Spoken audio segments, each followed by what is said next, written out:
आज हमारे बीच उसी कमी को पूरा कर रहे हैं। राष्ट्रीय कवि संगम में बहुत बड़ा दायित्व है। हमारे कार्यक्रम के आज के अध्यक्षता कर रहे हैं आदरणीय राजेश चेतन जी। तो मैं उनसे निवेदन करता हूँ एक बार जोरदार तालियों के बीच।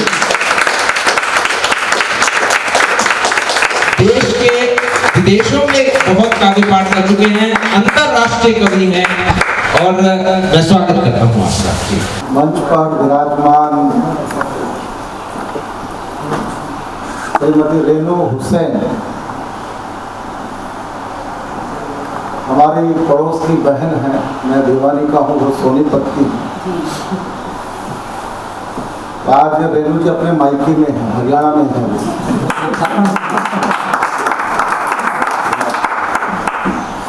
मैं तो मेरे चाचा बैठे हैं यहाँ पे, वीपी जैन साहब। हमारे तो घर में जो बेटी थी तो पूरे गांव की बेटी हुआ। अब तो वो चाचा ऐसा ही था।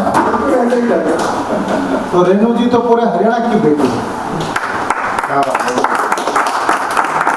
और ये जिस परिवार में है आदरणीय शहनवाज हुसैन साहब, विनम्रता की प्रतिमूर्ति है वो।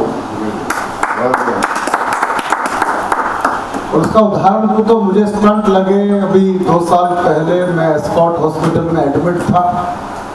तो एस्कॉट हॉस्पिटल पहुंचे मुझे देखने के लिए। उनको पता लगा कि राजेश को छुट्टी मिल गई हॉस्पिटल से, तो एस्कॉट हॉस्पिटल से फिर मेरे घर नहीं पहुंचे। तो ऐसी विनम्रता की प्रतिमूर्ति है शहनवाज हुसैन साहब। ये दोनों की जोड़ी जो है, ये कह सकता हूँ, राजनीतिक क्षेत्र का मुझे ज़्यादा अनुभव नहीं है, पर जितने लोगों से मिलता हूँ उसमें कह सकता हूँ विनम्रता के पाए डाले सबसे ऊपर ये खड़े हैं दोनों के। उधर भाई बैठे हैं, सोनोटेक कंपनी के मालिक हैं, मेरे गांव के हैं, भिवानी के, चरखी दादरी के। 18 करोड़ लोग इनको यूट्यूब पे फॉलो करते हैं। मोदी जी से बड़ा चैनल इनका। आप ढंग से नमस्ते कर लेना, हो सकता है अगले अमिताभ बच्चन आप ही हो। सचिन शालीन सामने माता जी बैठी हैं, इसकी कोख से जन्म लिया। मेरी भाभी हैं, ये भी मेरे गांव के हैं, तो शाम के। और सचिन ने बहुत अच्छा प्रयास किया है इस गोष्ठी को करके। सचिन में बहुत मेधा है, प्रतिभा है और अद्भुत आयोजन किया है इसने। और एक बात मैं बता दूं, कल सचिन का जन्मदिन भी था। मैं उसको बिलेटेड हैप्पी बर्थडे भी बोलता।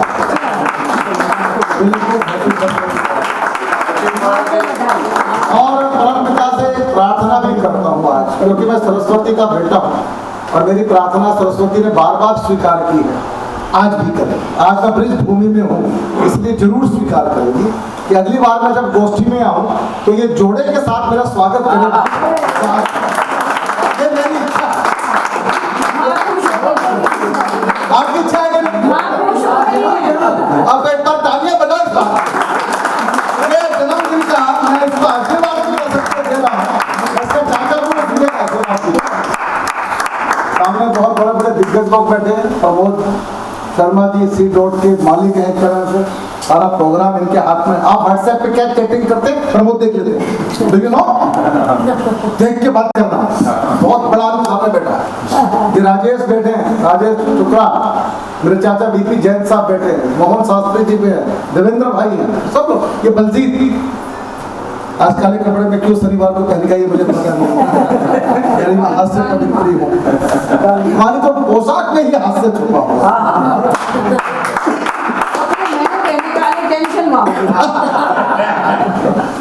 बहुत आनंद रहा।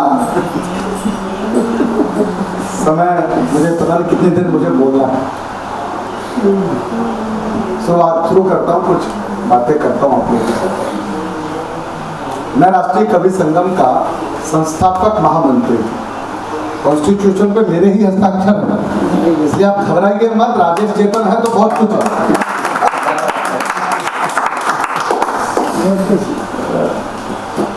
महिलाओं की बात हो रही है तो यहीं से शुरू करना चाहिए, क्योंकि जो विषय दिया है उसी पर आना चाहिए। सुनिएगा।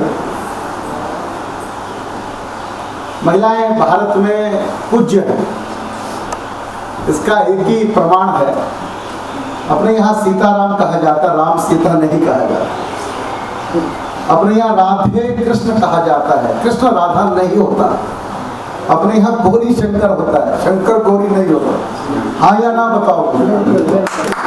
मेरे पड़ोसी हैं मिथिला, वो लिखते हैं राम सीता। तो मैंने पूछा भाई आप उल्टा क्यों चलते हो? तो बोले मैं मिथिला का हूँ, राम मेरे दामाद हैं। तो दामाद का नाम पहले आएगा, बेटी का बाद में आएगा, राम सीता करते। तो सारे भारत में मिथिला को छोड़कर सारे भारत में बरबर भैया सीताराम पूरा भारत बोलता, मिथिला वाले राम सीता बोलते हैं। तो और जिनकी शादी नहीं हुई नाम भी डाला मजनू सोनी का के नाम है। मैं इसलिए कह रहा हूँ कि हमको भी बोलना पड़ेगा सहनवाज और रेनू। मैं बात कहाँ से कनेक्ट करना चाह रहा हूँ, सुनिए। दुनिया की आधी आबादी फिर भी अबला। कुछ खाना करना, मैं जूम पे कविता सुना के दुखी हो चुका तो पहली बार जनता में मुझे एहसास करवाना कि मैं अपने थकान दूर करने के लिए 100 किलोमीटर चल गया। ऐसी निराश लोगों के बीच में कविता सुनाना नहीं चाहता। हाँ, दुनिया की आधी आबादी फिर भी अबला। दुनिया की आधी आबादी फिर भी अबला, पुरुष से करती है शादी फिर भी अबला, पुरुष से करती है शादी फिर भी अबला। राम की शक्ति बनकर वन वन संग रही जो, राम की शक्ति बनकर वन वन संग रही जो, जनकपुरी की वो सहजादी फिर भी अबला, जनकपुरी की वो सहजादी फिर भी अबला। अभी हरियाणा की धरती है तब बोलता हूँ, ये ब्रिज क्षेत्र है, बहुत दूर नहीं है, उधर बंसी और इधर बांस, बस इतना ही अंतर है। तब बोलता हूँ कुरुक्षेत्र में युद्ध हुआ हो जिसके कारण, कुरुक्षेत्र में युद्ध हुआ हो जिसके कारण केस खोल होई उन्मादी फिर भी अबला, केस खोल होई उन्मादी फिर भी अबला। दुर्गा लक्ष्मी सरस्वती बन मंदिर बैठी, दुर्गा लक्ष्मी सरस्वती बन मंदिर बैठी, चौखट चौखट चढ़े प्रसादी फिर भी अबला, चौखट चौखट चढ़े प्रसादी फिर भी अबला। कुंभों की पहचान हुई हो जिनके कारण, कुंभों की पहचान हुई हो जिनके कारण बनी हमारी नानी दादी फिर भी अबला। और 2 पंक्तियां इंदिरा जी का नाम लिया था कृष्णा जी ने, मैं भी लेता हूं और तरीके से, सुनिएगा। भारत की सेना में पूरा जोश जगाकर, कृष्णा जी आपको समर्पित है। भारत की सेना में पूरा जोश जगाकर पाक की जिसने की बर्बादी फिर भी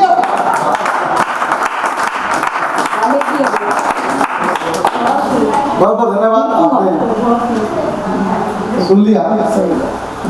मैं पीछे भारत सरकार ने मुझे यूके भेजा था, मैं ICCR के कुछ कार्यक्रम करके आया था। एक दिन वहाँ गोष्ठी हुई और कहा कि माँ पे कुछ कुछ जिसके पास हो वो सुनाइए, तो मैंने जो तुरंत सुनाया वो सुना देता हूँ। ये उन लोगों के लिए थी पर आपको भी सुना, क्योंकि माँ की चर्चा बहुत ज्यादा हो गई तो मुझे भी कहना चाहिए। सुनिएगा। पाने को तू सब कुछ पा, वो परदेसी घर तो आ। भूपी भैया, मैंने आपकी कविताओं पर ताली बजाई थी।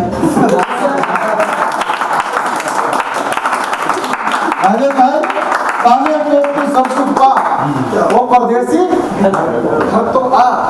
डॉलर बेशक कुछ भी है, डॉलर बेशक कुछ भी है, अम्मा आखिर है अम्मा, अम्मा आखिर है अम्मा। पिज्जा बर्गर में खोया, पिज्जा बर्गर में खोया, अपने घर की रोटी खा। पनघट तुझको ढूंढ रहा, पनघट तुझको ढूंढ रहा, आकर अपनी प्यास बुझा।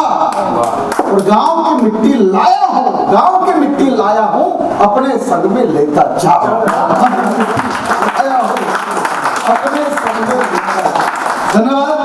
और क्या कहा? थोड़ा सा और सुनाइए, अभी तो मौसम बना है। मौसम बना था।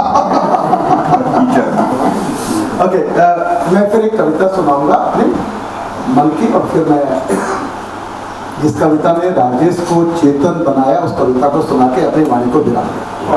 मोहन शास्त्री जी आपको समर्पित करता हूँ। बहुत अच्छा काव्य पाठ किया आपने। फरीदाबाद में मैं जिन मित्रों के साथ मेरा काव्य पाठ का मुझे अवसर मिलता रहा है, दिनेश रघुवंशी हैं, मनजीत सिंह हैं, दीपक गुप्ता है, ये 3-4 ही नाम फरीदाबाद में छाए रहे हैं।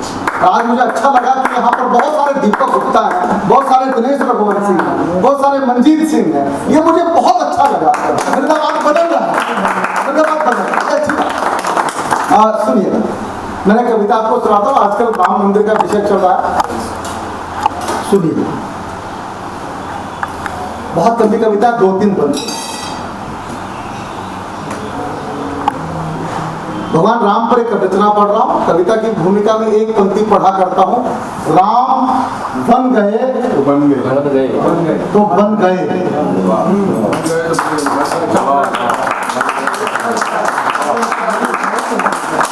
सुनिएगा बस, इससे अधिक भूमिका नहीं। माता पिता की आज्ञा का तो केवल एक बहाना था, माता पिता की आज्ञा का तो केवल एक बहाना था, मातृभूमि की रक्षा करने प्रभु को बनने चाहा। तो किसने गंगा तट पर जाकर केवट का सम्मान किया? आरक्षण के नाम पे भारत जला दिया, हरियाणा फूंक दिया, राजस्थान फूंक दिया, बिहार फूका। राम का आरक्षण क्या था मैं बताता हूं। किसने गंगा तट पर जाकर केवट का सम्मान किया? और निषाद को किसने अपनी मैत्री का वरदान दिया? गिद्धराज को प्रेम प्यार से किसने गले लगाया था? मिलनी के बेरों को किसने भक्ति भाव से खाया था? वनवासी और दलित जनों पर अपना प्यार लुटाना था, माता पिता की आज्ञा का तो केवल।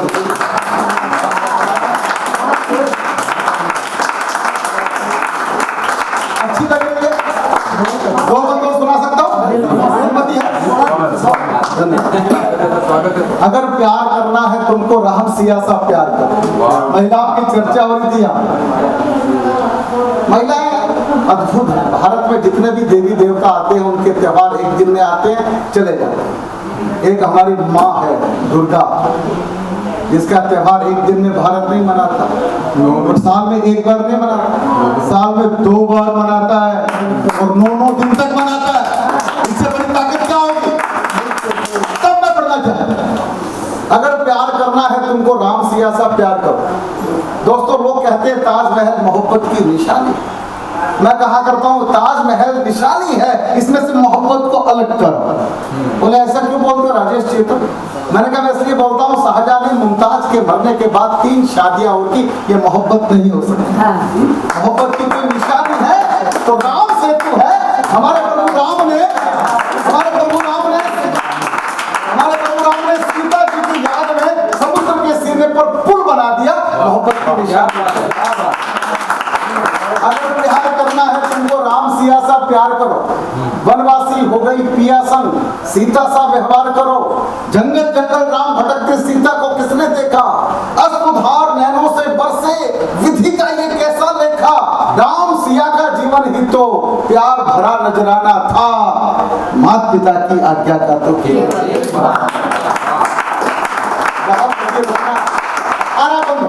आखिरी सुनिए और मुझे विदाई दीजिए। भारत में हनुमान जी के मंदिर सबसे ज्यादा बताता है। बलशाली वानर जाति तो पर्वत पर ही रह जाती। राम के भक्त हनुमान, कृष्ण के भक्त अर्जुन। अर्जुन के मंदिर आप लोगों ने क्यों नहीं बनाए? हनुमान जी के मंदिर इतने बना दिए। कभी विचार किया? अर्जुन आपके मेरे जैसा है, हमको किसी पर भरोसा नहीं, अर्जुन को किसी पर भरोसा। साक्षात नारायण सामने खड़े पहचान नहीं रहा, जैसे आप मुझे नहीं पहचान कौन है। वही अर्जुन का वो नहीं पहचान। भगवान ने गीता के 18 अध्याय सुनाए। बोला मान गया, बोला प्रभु कोई फायदा नहीं, हरियाणा की धरती पे खड़ा हूं, जाट मेरे भीतर आ गया, अब काय का समझना। हरियाणा में समझता बड़ा जोर लगा होगा, नहीं समझा।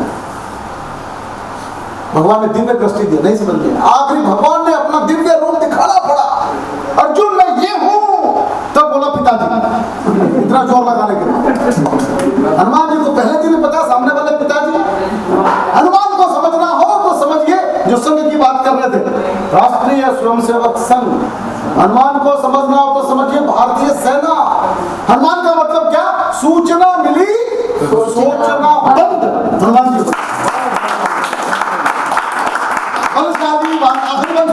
बलशाली वानर जाति तो पर्वत पर ही रह जाती, बाली के अत्याचारों को शायद चुप ही सह जाती।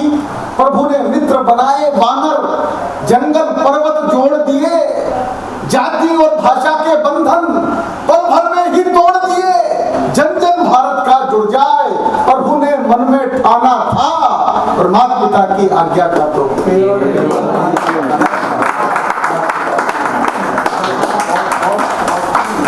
एक निवेदन के साथ अपनी वाणी को ग्राम करके अपने स्थान पर बैठना चाहूंगा।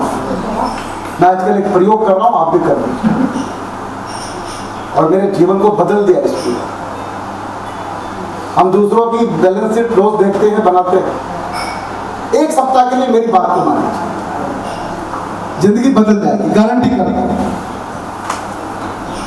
और ये सचिन बैठा ना, इसकी भी दुल्हन आ जाएगी। जो मैं बता रहा हूं वो कर। रात को सोने से पहले 1 घंटा पहले एक पेपर पेन लेके बेड में बैठे, बीच में एक लाइन खींचे, एक तरफ लिखे आंसू, एक तरफ लिखे मुस्कान, और जो आपने 14, 15, 16 घंटे समाज में बिताए हैं उसका हिसाब लिखो रोज। क्या बांटा, कितने लोगों को आंसू दिए, कितने लोगों को मुस्कान दी। आप आंसू बेचने वाले हो कि मुस्कान बेचने वाले हो? हिसाब लगाओ खुद का। फोन पे बात कर रहे हैं तो हम लोगों को आंसू बांट रहे हैं, हम संवाद कर रहे हैं तो लोगों को आंसू बांट रहे हैं। उदाहरण के लिए सुबह पत्नी के साथ चाय पीने बैठे तो उसको रुलाया, या पत्नी ने पति को रुलाया, बात कुछ भी हो सकता है। फिर काम वाली आई तो उसको रुलाया, फिर ड्राइवर आया तो उसको रुलाया, फिर पड़ोस में गए तो वहां रुलाया, फिर स्टाफ से मिले तो रुलाया। ये अब जो प्रिंसिपल बैठे हैं, ये भी ढंग का काम थोड़ी करते हैं। इनका काम रुलाना। फिर इस कंपनी में जाके मारा उनको, क्या करते हो, ठीक से अपलोड करो। और पति जब रात को घर आया तो पूछा कहाँ थे डार्लिंग, 6 बजे तुमको आना था, 9 बजे आ रहे हो, किसको पाल लिया तुमने, है कि नहीं बताओ मुझे। हंस रहे हैं, इसका मतलब गड़बड़ तो है। तो हिसाब लगाओगे, आंसू एक तरफ, मुस्कान एक तरफ। ये आंसू वाला कॉलम 0 चाहिए, 0, और मुस्कान वाला कॉलम 100 चाहिए, 100। बदलना शुरू हो जाएगा। और मैं फिर दूसरा काम भी करता हूँ सर, बहुत ईमानदारी से स्वयं असेसमेंट करता हूँ, कितने लोगों को आंसू दिए, पूरा सोचता हूँ। 15 मिनट लगते हैं इस प्रोसेस में। फिर 2 नाम लिखता हूँ, इन 2 लोगों को मैंने रुलाया है, उनको फोन करता हूँ, कल मैंने कुछ चूक कर दिया आपसे व्यवहार में, मुझे माफ कर दो। आप सोचिए, ये अगर हमने शुरू किया तो क्या जीवन बदल सकता है कृष्णा जी? नहीं बदल सकता। महिला दिवस पर मैं आपको यही कह सकता हूँ, ये महिलाओं के लिए नहीं है केवल, पुरुषों के लिए भी उतना ही महत्वपूर्ण है, पुरुषों के लिए ज्यादा महत्वपूर्ण है। अभी कन्नड़ दे देते, आंसू तो वही देते, आंसू तो वही देते। अगर पुरुषों से पूछो तो वो भी ये उत्तर देंगे। इसके लिए एक प्रयोग और कर लेंगे, इसका एक प्रयोग, इसके लिए आखिरी एक प्रयोग और कर लेंगे। आपकी 60 सेकंड हो लेते, 60 सेकंड। आप लोग दुखी कर सकते, आपने हंसाया सबको यार। 60 सेकंड मैं एक प्रयोग और सर दुखी भी कर दो, सवेरे माफी मांग लो। आपसे तो नहीं। और हमारे से कोई व्यक्ति मिलेगा तो 3 कारण से मिलेगा, भाव, अभाव, प्रभाव। भाव का मतलब क्या है? जब आप भगवान की आरती कर रहे होते हैं और आपकी आंखों में से आंसू आते हैं तो आप किसमें होते हैं? भाव। कोई भाव से मिलने आ जाए कि बहुत अच्छा कवि है, भाव में बहकर कोई सचिन मेहता के घर आ जाए मिलने के लिए, सचिन को क्या करना चाहिए? चाय पिलाओ, आदर करो, सम्मान करो, इज्जत बख्शो। क्या यार भाव में मिलने आया, उसको एहसास करो। वो जिस भाव में आया आप वैसे ही हो, राइट। और कोई भाव में आ जाए, मदद करो, हेल्प करो, जो मांग रहा है दे दो, खाली हाथ क्यों भेजो। मलाल नहीं उसको और ये तुमने तो इकट्ठा किया, तुम्हारा कौन सा है, तुमको छोड़ के जाना है, मदद करो। और कोई प्रभाव में मिलने आ जाए तो भगवान का धन्यवाद करो कि आप इस योग्य भगवान ने आपको बना दिया है कि लोग आपसे प्रभावित होकर आपसे मिलना चाहते हैं। भगवान का धन्यवाद करो। लेकिन मैं एक बात आखिर कहना चाहता हूँ, भाव अभाव प्रभाव छोड़िए, अपने स्वभाव में रहिए सबसे पहले महाराज। नाटक करने की कोई जरूरत नहीं है। और इसमें एक बात जोड़ दूं, एक प्रयोग और कर लेना आज रात को ही, जिंदगी बदल जाएगी। मैंने किया, कागज पेन लेके बैठना केवल एक दिन के लिए, और उन लोगों की सूची बनाना। आपका स्वभाव का मतलब नेचर, जो 125 करोड़ की भारत की आबादी में या 7 अरब की दुनिया की आबादी में ऐसे कितने लोग हैं रेणु हुसैन जी जो आपके नेचर पर सिग्नेचर कर सकें। और